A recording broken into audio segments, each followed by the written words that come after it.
কাল আপনি সকলের সামনে আবৃত্তি করবেন, কবিতা পাঠ করবেন আপনি।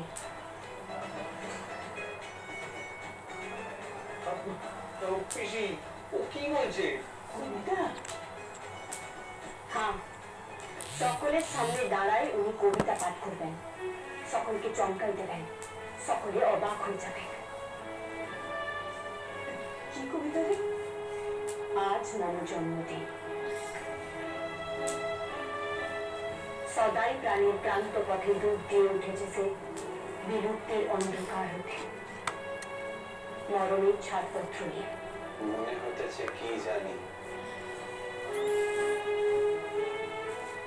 পুরাতন বৎসরের গ্রন্থি বাঁধা চিহ্নমালা খানি সেটা গেছে ছিন্ন হয়, নবসূত্রে পড়ে আজি রাখা নবজন্মদিন।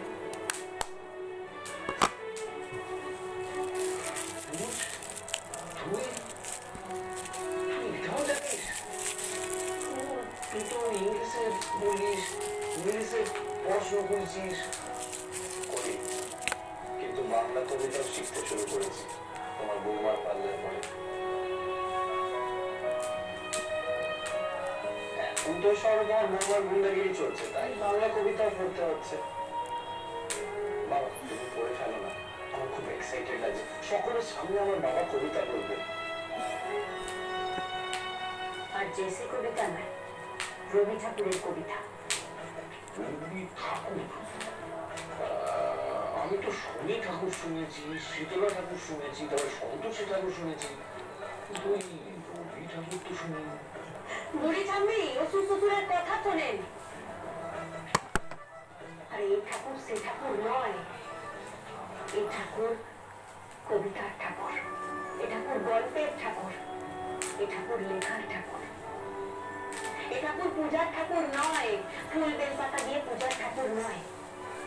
এটাকেও সবাই ভুলতে বসেছে, সবার বাড়িতে থরে থরে বই সাজানো, কিন্তু বই তো পড়ে নাই। আর আমরা যারা পড়তে চাই তাদের কাছে বই কেনার টাকা নাই।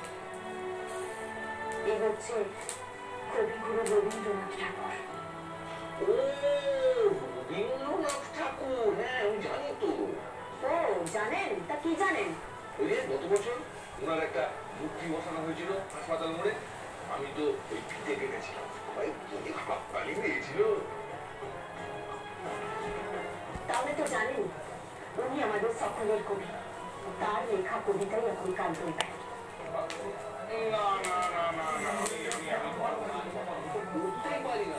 আপনি শুনে শুনে বলবেন, বুঝেছেন?